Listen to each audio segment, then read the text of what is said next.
करना ये अलग चीज़ है, और उसके ऊपर हमला करना, कोई आकर के पीछे से गोली चला दे, तो ये अलग चीज़ है। जो आदमी मूछें रख रहा है, जो आदमी चश्मा लगा रहा है, जो आदमी एक तरीके से अपने आप को बताने की कोशिश कर रहा है कि मैं बहादुर हूँ, तो वो उसको दिखा रहा है ना। लेकिन जो कायराना तरीके से पीछे से आकर के गोली चला रहे हैं और पता ही नहीं है सामने वाले को, तो वो कायराना हरकत है। तो ये कहना कि मूछें ऐंठना या तलवार लहराना और उस पर फिर चंद्रशेखर पे गोली चलता, गोली एक अलग विषय है, और मूछों पे ताप देना, चश्मा लगाना, तलवार लहराना वो एक अलग विषय है। अगर ये लोग इतने बहादुर थे जिन्होंने गोली चलाई, जिन्होंने फायरिंग की है, अगर वो वास्तव में बहादुर थे तो उनको चाहिए था कि पहले कहते कि हम चंद्रशेखर को फलां दिन फलां जगह गोली मारेंगे, तो शायद हो सकता है चंद्रशेखर भी अपने लोगों के साथ वहाँ आता और कहता कभी आओ चलो देखते हैं। तो दोनों बात अलग है, मूछें पे ताप देना, तलवार लहराना अलग है, और वहीं दूसरी तरफ जो है वो अगर आप कहेंगे कि चंद्रशेखर पर हमला हुआ तो वो अलग है, हमला अलग है। लेकिन एक राजनेता के तौर पर उनकी जो व्यक्तित्व है, मूंछों में अंटा देना, तलवार लहराना, गाड़ी से बाहर निकालना, काफिला लेकर चलना, ये कितना जायज मानते हैं राजनेता के लिए? देखिए, राजनेता को गंभीर होना चाहिए, एक्टिविस्ट को गंभीर होना चाहिए, सोशल वर्कर को गंभीर होना चाहिए। ये जो आप जो बात कह रहे हैं, चंद्रशेखर अगर मूंछों पे ताप देता है तो ये शौक है, ये शौक है भाई। उसको वो दिखाना चाहता है कि मेरे समाज को मूछें रखने पर हत्या की जाती है, मेरे समाज को चश्मा लगाने पर हत्या की जाती है, मेरे समाज को घोड़ी चढ़ने पर हत्या की जाती है, मैं रख रहा हूँ, जिसको जो करना मेरा करके देखो।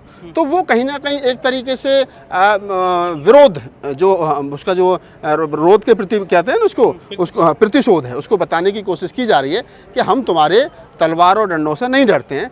और अभी भी उसने यही कहा है कि हम डरते नहीं हैं। मैंने सुना चंद्रशेखर को, तो हमने तो फ़ोन पे बात की, उसको हालचाल पूछा, उसका चंद्रशेखर का मित्र भी है, अपना छोटा भाई है, आंदोलन में हम लोगों ने साथ साथ काम भी किया है। तो हम आज भी कह रहे हैं कि जिन लोगों ने हमला किया वो कायराना हमला है, नहीं होना चाहिए था। और जिस उत्तर प्रदेश में ये कहा जाता है कि भाई रामराज है और योगी जी की सरकार है, सारे गुंडे माफिया यूपी छोड़ करके जेल भाग गए, बॉर्डर पे चले गए, पता नहीं बड़े बड़े लंबे स्लोगन लिखे जाते हैं बोर्डों पर, तो ये योगी सरकार को चिंता का विषय है। योगी सरकार सोचे अपने आप में कि क्या सही मायने में यही रामराज है, इसी रामराज की कल्पना आप लोगों ने की थी, या यही रामराज है आपका कि जिसमें SC ST OBC और मुसलमान सुरक्षित नहीं है?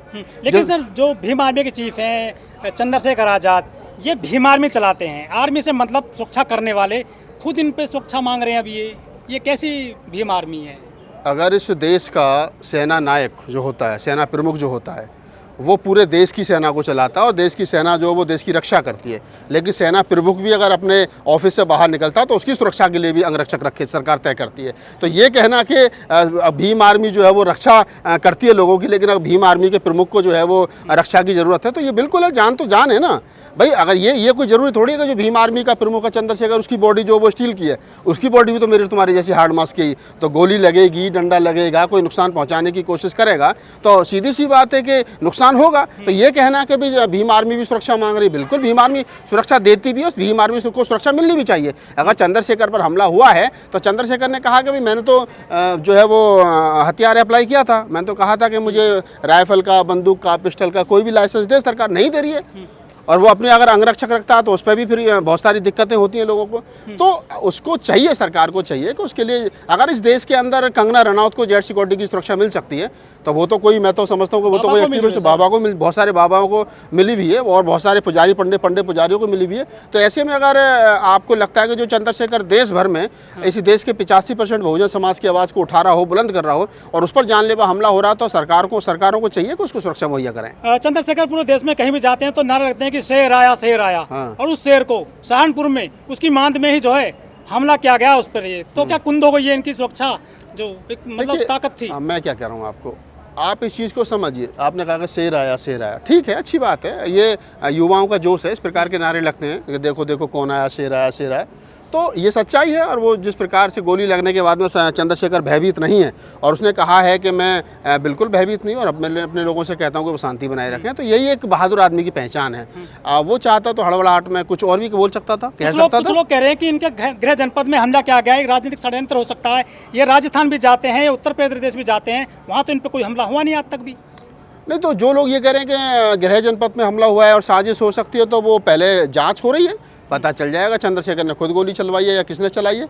और अगर ऐसे चंद्रशेखर ने खुद गोली चलवाई तो ऐसा कौन सा शूटर है, उससे तो हम भी मिलना चाहेंगे कि जो ऐसा एक्सपर्ट हो के बिल्कुल मतलब 1 इंच इधर ना उधर बिल्कुल छू के ही निकल जाए और बाहर से गोली मारे, गोली जो है गाड़ी का खिड़की भी तोड़े और उसके बाद अंदर छू के भी निकल जाए, तो ये तो बड़ा कमाल का यार शूटर है। इतना ट्रेनिंग कहाँ से ली? उस शूटर को तो भारत रत्न मिलना चाहिए। लेकिन जो चंद्रशेखर जी ने कहा है कि हमें जो ट्वीट नहीं किए हैं बहन जी और योगी जी, वो उनकी जो मांग की है उन्होंने ट्वीट की, क्या ऐसे मांगा जाता है समर्थन?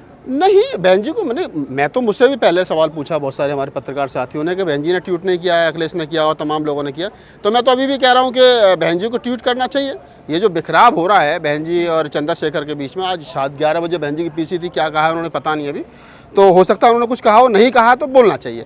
देखिए मैं एक बात जानता हूँ कि अगर आप सही मायने में अम्बेडकरवादी हो, अगर आप बुद्धवादी फूलेवादी हो, अगर आप फूले अम्बेडकर आंदोलन पर काम करने वाले लोग हो, तो मैं समझता हूँ कि यहाँ से 4000 किलोमीटर की दूरी पर भी अगर किसी फूले अम्बेडकर आंदोलन के योद्धा को कोई गोली लगती है या उसको कोई नुकसान पहुँचता है तो मेरी एक जिम्मेदारी बनती है कि इंसानियत और मानवता के नाते मैं राजी खुशी लूँ। अगर बहन जी सुषमा स्वराज की डेथ पर, कल्याण सिंह जी की डेथ पर और अटल बिहारी वाजपेयी जी की डेथ पर ट्वीट करती हैं या उनके कुछ बात होती है तो ट्वीट करती हैं, वहाँ जाती हैं, गई भी बहन जी सुषमा स्वराज जी की डेथ के बाद में गई वहाँ, वो फूलों का वो लेकर के गोल वाला जो होता है वो तो गुलदस्ता नहीं कहते उसको, कुछ और कहते हैं, वो टायर टाइप का जो होता है, तो वो लेकर के बहन जी वहाँ गई थी।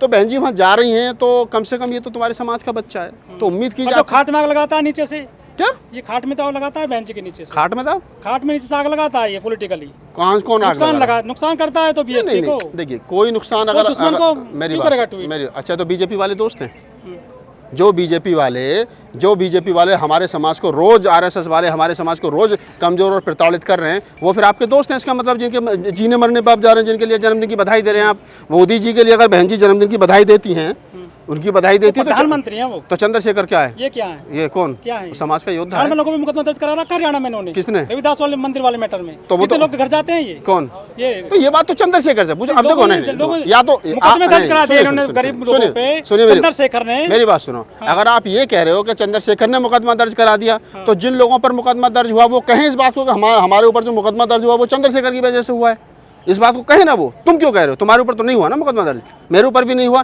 तो जिन लोगों के ऊपर मुकदमा दर्ज हुआ है वो आकर के कहें इस बात को, कभी हमारे ऊपर जो मुकदमा दर्ज हुआ, हमारा जो नुकसान हुआ है पॉलिटिकली, सामाजिक, सोशली, आर्थिक जो भी नुकसान हो रहा है वो चंद्रशेखर की वजह से हुआ है। पूरे देश में जितने लोगों के ऊपर मुकदमा चल रहे हैं, आप 10 लोगों को ऐसा कोई इकट्ठा करो, तमाम बहुजन मीडिया से मैं कह रहा हूँ, और उनको तैयार करो कि वो कहें, अपनी वाइट दें कि हमारे ऊपर जो मुकदमा हुए हैं वो चंद्रशेखर रावण की वजह से हुई है। ये आप कह रहे हो, ये मैं कह रहा हूँ, मैं सुन रहा हूँ, लेकिन सही मायने में क्या ऐसा हुआ है? जब दिल्ली के अंदर रविदास मंदिर आंदोलन चल रहा था, मैं उसको लीड कर रहा था, मुझे पता है 96 लोगों पर मुकदमा हुए। सुरजीत सम्राट ने पूरी फाइल तैयार की, लोगों की जमानत करवाई और बाद में देश भर से लाखों पत्र लिख करके गृह मंत्रालय को वो मुकदमे वापस हुए।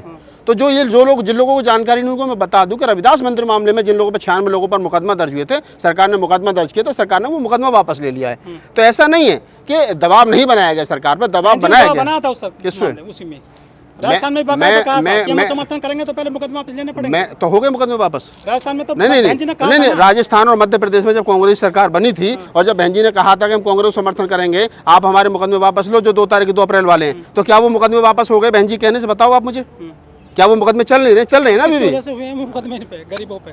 अरे मैं जो कह रहा हूँ, मैं ये कह रहा हूँ कि अगर राजस्थान और मध्य प्रदेश में बहन जी ने सरकार बनने से पहले ये कहा कि हम समर्थन कांग्रेस को करेंगे सरकार बनाने में, लेकिन वो जो मुकदमे 2 अप्रैल वाले हैं वो वापस होने चाहिए, तो क्या वो मुकदमे वापस हुए ना हुए कह देने से, या फिर फीडबैक क्या है उसका, ये हमको सोचना चाहिए। अगर आप एक्टिविस्ट हैं, पत्रकार हैं, साहित्यकार हैं, कवि हैं, तो मेरी जिम्मेदारी बनती है कि जो मैंने कहा है उस पर आज भी आप जाइए, राजस्थान में लोगों के ऊपर मुकदमा चल रहे हैं, आज भी मध्य प्रदेश में जो है वो 2 अप्रैल वाले मुकदमा चल रहे हैं। तो ऐसा नहीं है कि मुकदमे नहीं चल रहे हैं, मुकदमे चल रहे हैं। अगर पूरे भारत में कहीं मुकदमा वापस हुआ है तो वो दिल्ली में हुआ है। 96 लोगों पर जो मुकदमा रविदास मंदिर वाले मामले में हुआ है, क्योंकि हमने उसमें काम किया, हमें पता है और ये सच्चाई है। बाकी 2 अप्रैल में जितने मुकदमे हुए थे, कहीं कोई मुकदमा वापस नहीं हुआ, ना बहन जी के कहने से हुआ, ना भाई साहब के कहने से हुआ है। राहुल जी, बड़ा सवाल है, जितने भी दलित नेता हैं या छुटभैया नेता हैं, ये सब बहन जी को गाली देते हैं, उसको कोसते हैं, कहते ट्वीट नहीं किया, समर्थन में नहीं बोली। क्या बहन जी के बिना इनकी राजनीति नहीं चलेगी क्या? देखिए आप उसको निशाना बनाते हैं। देखिए आप मुझे एक बात बताइए, चंद्रशेखर से पूछा कि बहन जी ने ट्वीट नहीं किया, और चंद्रशेखर ने क्या कहा? चंद्रशेखर ने कहा वो हमारी बड़ी बहन है, माँ समान है, उनका मौन रहना ही मेरे लिए जो है वो उनका ट्वीट है, उनका मौन रहना ही मेरे लिए समर्थन है। अगर बहन जी चंद्रशेखर, देखिए मैं 2 बात जानता हूँ, अगर मेरे सामने कोई मुझे समर्थन नहीं दे रहा, मेरा विरोध भी नहीं कर रहा है, और मेरे हाँ में भी नहीं है, तो इसका मतलब अगर वो मौन है तो उसका मौन समर्थन मेरे साथ है। अगर हम गलत कोई सामने हमारे सामने गलत हो रहा है और अगर हम उसका विरोध नहीं कर रहे हैं और हम मौन हैं तो हम कहीं ना कहीं उसको समर्थन दे रहे हैं। अगर बहन जी आज की तारीख में उनको लगता है कि चंद्रशेखर गलत कर रहा है तो बहन जी खुल करके कहें चंद्रशेखर गलत कर रहा है, इसका समर्थन समाज इसका साथ छोड़े। लेकिन अगर बहन जी ये भी नहीं कर रही है और बहन जी उसको इग्नोर भी कर रही हैं तो इसका मतलब बहन जी का मौन समर्थन उसके साथ है। और बुद्धिज्म में यही सिखाया जाता है। बुद्धिज्म में मेडिटेशन में क्या सिखाया जाता है? मेडिटेशन में यही तो सिखाया जाता है कि आप अगर आपके सामने आपको लग रहा है अभी ठीक है, ये गलत नहीं हो रहा, सही नहीं हो रहा, ठीक चल रहा, तो चलने दो। बहन जी के भाई गुजरे जब ट्वीट नहीं किया चंद्रशेखर ने, माँ गुजरी तब नहीं किया, पिता गुजरे जब ट्वीट नहीं किया, ये कैसा मतलब अपेक्षा कर सकते हैं फिर बहन जी से?